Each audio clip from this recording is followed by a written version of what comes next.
Hey there, Reverend Sully, Eric O'Sullivan, ordained on the internet. The caveat, as always, please do not burn your hands holding on to my hot takes. If you do, well, that's on you, pal. Today, my thoughts on my weight loss. Yeah, I remember this guy. He was 220 pounds, he had a 42-inch waist, and he was definitely as pear shaped as his life turned out to be. And due to a workplace trauma, wherein my best work friend and work partner, co-chef for several years, dropped dead of a heart attack right next to me, wherein I held his hand and didn't leave his side and tried to give him mouth to mouth, and he didn't make it. I learned a lesson, and that was to live and to live better. So, what I did was I took the opportunity of lockdown 2020, which started for me in late March, and I changed my lifestyle habits, including sobriety and including adopting a better diet and better exercise. And what I did was, since I started genuinely and earnestly in the last week of May 2020 to this day, in mid-October of 2021, I have lost and kept off 65 pounds. I'm at my goal, which is I'm about 12 to 13% body fat.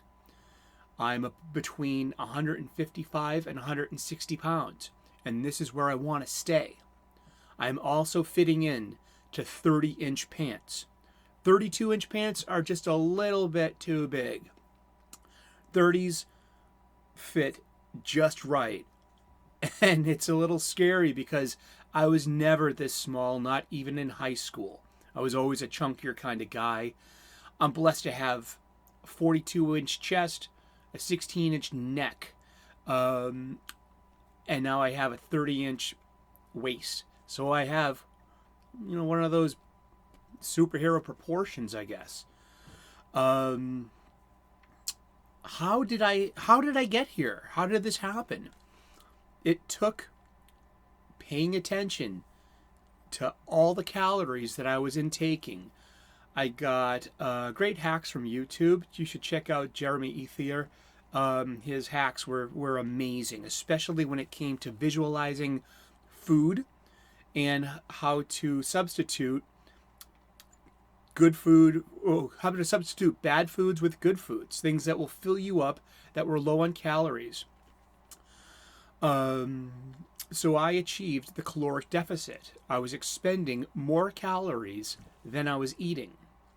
So I'm going to tell you how I did it. How did Sully lose all that weight and keep it off? It wasn't easy, yet I didn't choose a hard path. I'm a Buddhist and a Hindu when it comes to being spiritual. So I chose a middle path, which was spiritually compatible with my values. I reevaluated pretty much everything in my life. I started getting better sleep, and I took lockdown 2020 as a sign from God to do something about my life and losing Scotty like that at work, which was a sobering wake-up call. I literally would write down in a log every calorie that went into my body. Now, this is a lot like therapy. If you're going to lie to your therapist, you're going to get an end result befitting that. If you're going to be completely truthful with your therapist, you're going to get a result that completely reflects that. It's the same kind of relationship. Beginning with the omega-3 fatty acid pills and the emergency fizzy drink that I drink every morning, which adds up to 65 calories that I count, to getting a digital scale. Well, I'm a professional chef. I already had one. But learning how to eat better and learning to trust your body and to honestly negotiate hunger. You're gonna be hungry. You gotta get used to it. It's just part of it. And also, in a way, stay hungry, because that's a motto. It's also a Twisted Sister song to inspire you. Stay hungry, feel the fire. Stay hungry, don't explode. Stay hungry with desire. Stay hungry, you're alone. That's just the lyrics. But I wrote down every calorie that was going in and weighing out my foods. And I made a lot of mistakes too. And I learned what foods not to eat. I learned to avoid bread, anything with AP flour, and starches. I swore off rice and potatoes, potato chips, French fries. I love potatoes. I'm Irish. What do you want? Yet if you eat the wrong things, your body is going to burn those first. You have literally potential energy stored in your fat, in your belly and chin fat. And to access that potential energy, you need to eat foods that aren't going to be burnt first. I took the suggestion of Dr. Jordan Peterson from his 12 Rules for Life. He said, find the heaviest thing you can and carry it. And I did that. That was my own overweight. He also suggested sleeping well and getting up at the same time every day. In addition, eat breakfast. Being a chef, I know that breakfast is the most important meal of the day. I was a house cook at a preschool, infants, toddlers, and pre-K. I literally saw the effect that breakfast had on children because I saw the effect it had on the children who were consistently late and didn't get breakfast. It happens. Those were the rules of the house, the federal guidelines, that kids who were late couldn't get breakfast, because breakfast closed at a certain hour. And there were kids that were continually late, and they seemed to lag. Yeah, this is true. So Dr. Peterson suggested a breakfast that was low in sugar and high in fat. So I abandoned all the modern sense of breakfast, of American breakfasts. I literally still eat this breakfast every morning. I take one chocolate rice cake, and I will add 35 grams of peanut butter weighed out, because that is 200 calories. I will then put on 2 slices of bacon. That's 80 calories each. It's 160 calories. So that's 360 calories between the peanut butter and the bacon. And the rice cake is about 60 calories itself, too. So now we're up to 420 calories. And an apple, which is about 80 calories. My breakfast every day was that, and some coffee.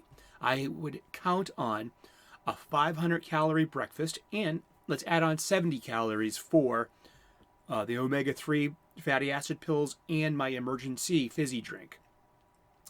So I can count on that 570 calories consistent every morning.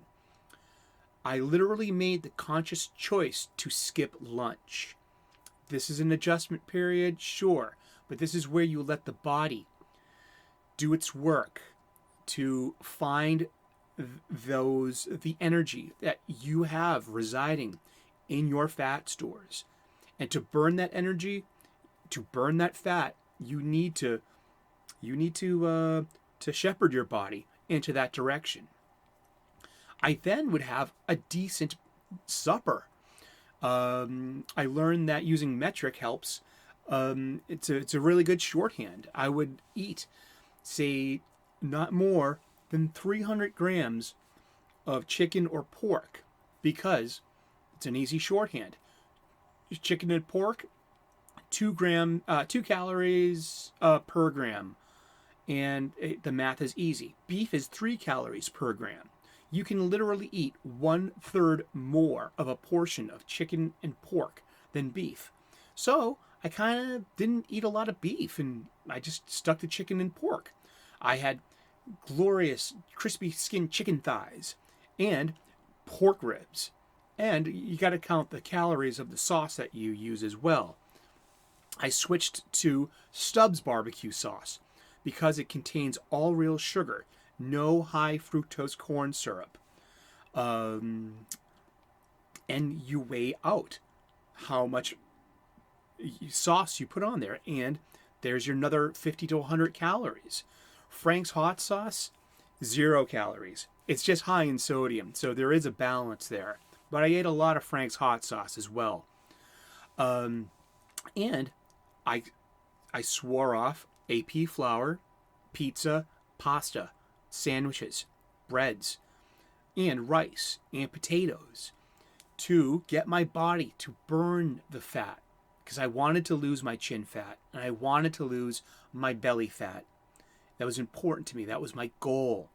So, in addition to the 300 grams of chicken or pork, I would literally eat about 14 to 16 ounces of steamed broccoli and carrots, coming to about a grand total about of 140 calories or so. No butter, just because it was extra calories.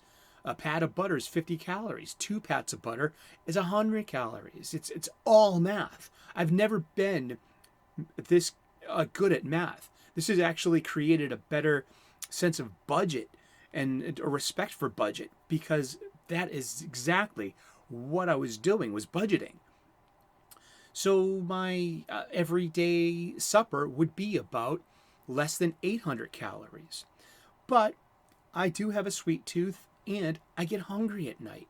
So my cheat, my little hack, God bless it, but I would eat a pint of Halo Top ice cream every night. It's $5 to $6 a pint, and I don't care, because I'm worth it and I deserve it.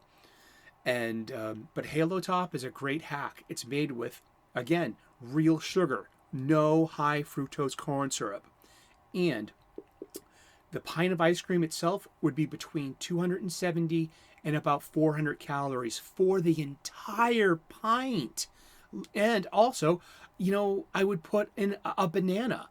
So literally, I was aiming to have under about 2,000 calories a day. And some days I would intermittently fast and try to go there for a 1,200, a 1,400, or 1,600 calorie day. Because for my height and my weight and my activity, I needed to burn calories. I mean, if I had a 3,000 calorie diet, I would maintain that weight. If I went over that, I would gain weight. And keeping to the numbers, it's all math. So once you get into the caloric deficit, you are able to burn the fat and burn the energy, the potential energy that's in your fat stores. Now, being a professional chef, I am blessed with an aerobic job. I'm on my feet. I started using an Apple Watch and a Fitbit religiously. So I know my own data. You should know your own data as well and invest in a gadget such as this. I know that I can burn 3,000 to 4,000 calories a day at work because I walk about 12 miles a day just by going to work, working, and coming home from work. I know this because I have the data. The data supports this. This is science. During lockdown, though, what I did was I forced myself in the morning to get out there and walk. This is the middle path that I was speaking of. I didn't hit the weights. I'm not a gym person. I never have been. But what I can do is I can walk all day. Now, you might think that riding a bike is a good form of exercise. You wouldn't know it though. I read this book about the fundamentals of energy and how energy is produced, saved, and where it comes from. You know, between petrochemical, nuclear, and solar, all the different way. You know, carbon burning. You know, just it all comes down to energy though, and the British thermal unit, the calorie. The bicycle is perhaps one of man's greatest inventions, especially for conserving energy. You will burn ridiculously less calories on a bike, and you know it's good for cardio. Yet, for overall calorie burning, walk or run if you can. I don't have the legs or ankles for running. I don't have the stamina for it, but I can walk. And walking a few hours a day, and then realizing you can walk 5, 7, 10 miles a day, you will slowly burn off those calories, and you can do it. So I did that for months, and it gave me the regularity that I needed to survive lockdown 2020 without losing my mind. I woke up, I had my breakfast, and then I went out for a walk for a couple of hours. And then when I came home, it was barely noon, past noon. And I did this for months and months. And in the end, I got my desired result. You see this guy? See that chin? You see, and I mean, if you could see his belly, he had a big belly too, and he was just same. He was a nice guy. I'm the same guy today, kind of, but I'm a lot happier because I don't think that's body positivity. I think this is body positivity. Owning, being happy with who you are, and it is the best thing. But I was unhappy, and I knew my lifestyle choices were unsustainable, and to keep going down that path would have led to alcoholism, diabetes, and just a whole host of other medical problems. Now I feel better, and a lot has to do with because I look better. I'm very happy with this end result. I'm very pleased with the effort that I put in. I've only used my willpower once in my life to this extent, and that was to quit smoking cigarettes about 16, 17 years ago. I was a pack-a-day smoker for 13 years, and I quit cold turkey. Why? Because I made the conscious choice, and it was just something I kept to myself and something I did. This wasn't, it was the same kind of deal. I kept my sobriety to myself. It was no one's business. I've been sober now for months. I mean, I started last year, but to stop drinking beer every night and to get into a regular sleep pattern, I needed my doctor's help, and she gave me something to help me sleep at night. And God bless, if you need support, it's out there for you. Talk to your doctor. She prescribed to me trazodone. It does not get me drowsy. It does not help me achieve sleep. But once I am asleep, I can maintain sleep and stay asleep for a good 5 to 6 hours. And you know what? That's all I need to get me through a work day. Now, if I wake up in the middle of the night to pee, getting back to sleep's kind of a biatch. But hey, it's better to get 6 straight hours of uninterrupted sleep to nourish the body. Now, if you're having difficulties losing your weight, you might find success in adopting a middle path. I don't like gyms. It's not my scene. I've never been like that. Yet, I would plug in with an audiobook or a podcast and just walk for hours. You will be amazed at the number of calories that you can burn by walking. Basically, 1 mile equals about 100 calories. And that's a really decent standard. So if you can walk and find the time to walk 10 miles in a day, you're going to burn 1,000 calories. And with your basal metabolic rate, you're going to be burning 3,000 calories a day, about that. And if you can keep track of your calories and be honest about it and keep to a goal, you can, and it takes time. It really takes time, and it takes patience, and it takes sticking to it. I made a lot of errors. I mean, when I went to 160, I felt so comfortable that I started eating again. I went right back up to 180. They call that yo-yoing. And it came right back in my face. I can see it. I mean, my chin fat, your chin fat and your belly fat are the most stubborn fats. But, and it's the last to lose. But it gave me more purpose. And I just stuck to it. And that last 10 pounds was so difficult because you didn't have a lot of body fat to melt.